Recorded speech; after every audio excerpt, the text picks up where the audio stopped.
प्रिय विद्यार्थियों, हमने इससे पहले एमीन्स की कुछ रिएक्शंस के बारे में बात की थी। अब आज हम बात करते हैं एमीन्स की इलेक्ट्रॉन स्नेही प्रतिस्थापन अभिक्रियाएं, और ये भी विशेष रूप से हम यहाँ पर एनिलीन के बारे में ही बात करेंगे, अर्थात एरोमेटिक एमीन के बारे में बात करेंगे। तो इलेक्ट्रॉन स्नेही प्रतिस्थापन क्रियाओं को देखने से पहले हमें एनिलीन के अनुनाद की बात करनी है। यहाँ पर हमें, जैसा कि हमने लोअर क्लासेस में पढ़ा है, कि एमीन का प्लस एम अफेक्ट होता है, और जिनका प्लस एम अफेक्ट होता है वो सक्रियणकारी समूह और ऑर्थो पैरा निर्देशी समूह कहलाते हैं। तो उसका कारण देखिए, यहाँ जैसा कि हमने पीछे बात की थी कि एमिनो समूह क्षारीय प्रकृति का होता है क्योंकि नाइट्रोजन पर लोन पेयर है, और यहाँ पर देखिए बॉन्ड की स्थितियाँ इस प्रकार से है। अब बॉन्ड की स्थितियों में परिवर्तन हो जाएगा। इसमें क्या होगा, यहाँ पर ये बॉन्ड की स्थिति बदल जाएगी, यानी जहाँ पर सिंगल बॉन्ड है वहाँ डबल बॉन्ड आ जाएगा, और जहाँ पर डबल बॉन्ड है वहाँ सिंगल बॉन्ड आ जाएगा। इसमें दिखाया नहीं गया है।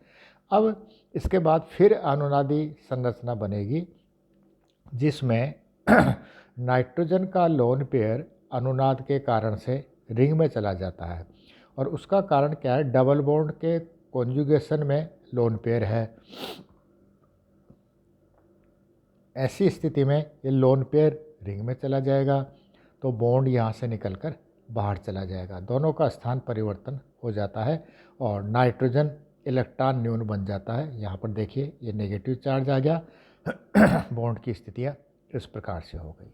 अब देखिए डबल बॉन्ड के कॉन्जुगेशन में नेगेटिव चार्ज है, और इसलिए क्या होगा, फिर अनुनादी संरचना बनेगी, और यहाँ पर देखिए इस पर भी पॉजिटिव चार्ज, नाइट्रोजन पर पॉजिटिव चार्ज ही रहेगा, और ये नेगेटिव चार्ज यहाँ पर आ जाएगा। ये देखिए इस प्रकार से। अब यहाँ से फिर इस कार्बन पर चला जाएगा इस प्रकार से। तो इस प्रकार से डिफरेंट रेजोनेटिंग स्ट्रक्चर बनते हैं, और इनमें भी देखिए यहाँ पर हम नोट कर रहे हैं कि ऑर्थो और पैरा स्थितियों पर इलेक्ट्रॉन डेंसिटी बढ़ जाती है।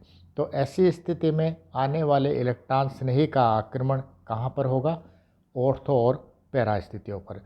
जैसे इनमें से कुछ क्रियाएं हम देखते हैं, जैसे हमने हैलोजनीकरण कराया। तो हैलोजनीकरण कराने पर, जैसे हमने मान लीजिए उदाहरण के लिए ब्रोमीनीकरण कराया, तो जैसा कि हमें बात की थी कि ऑर्थोपेरा समूह, ऑर्थोपेरा निर्देशी समूह होने के कारण एमिनो ग्रुप सक्रियणकारी समूह बन जाता है, प्रबल सक्रियणकारी समूह बन जाता है।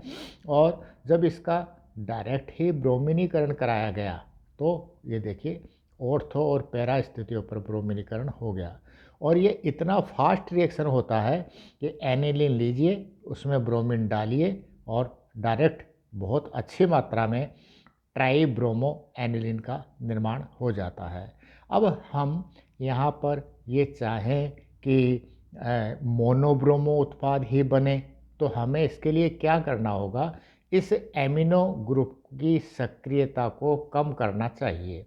इस एमिनो ग्रुप की सक्रियता को कम करेंगे तो फिर ये 3 ब्रोमो नहीं आ पाएंगे। जैसे यहाँ पर देखिए एसिटाइलेशन कराया गया एसिटाइल क्लोराइड या एसिटिक एनहाइड्राइड के साथ, तो यहाँ से एक मॉलिक्यूल HCl का फॉर्मेशन होकर बन जाता है NHCOCH3।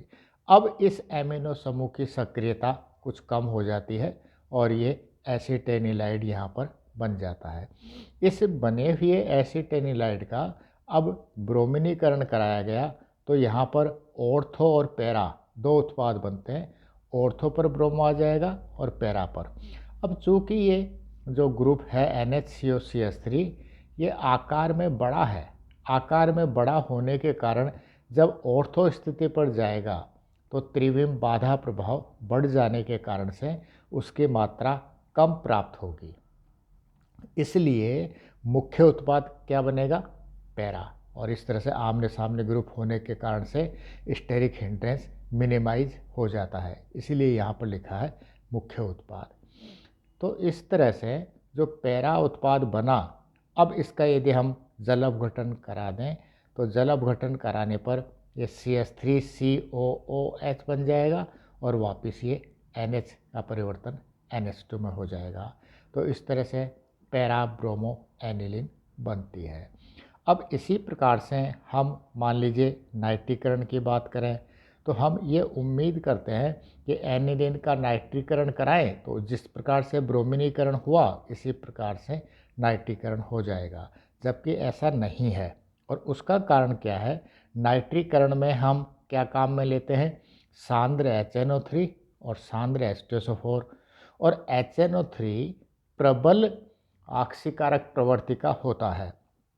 तो आक्सीकारक प्रवृत्ति का होने के कारण से एक तो क्या है कि इस एमिनो ग्रुप का आक्सीकरण कर देगा, और दूसरा इसके साथ ही साथ क्या होता है,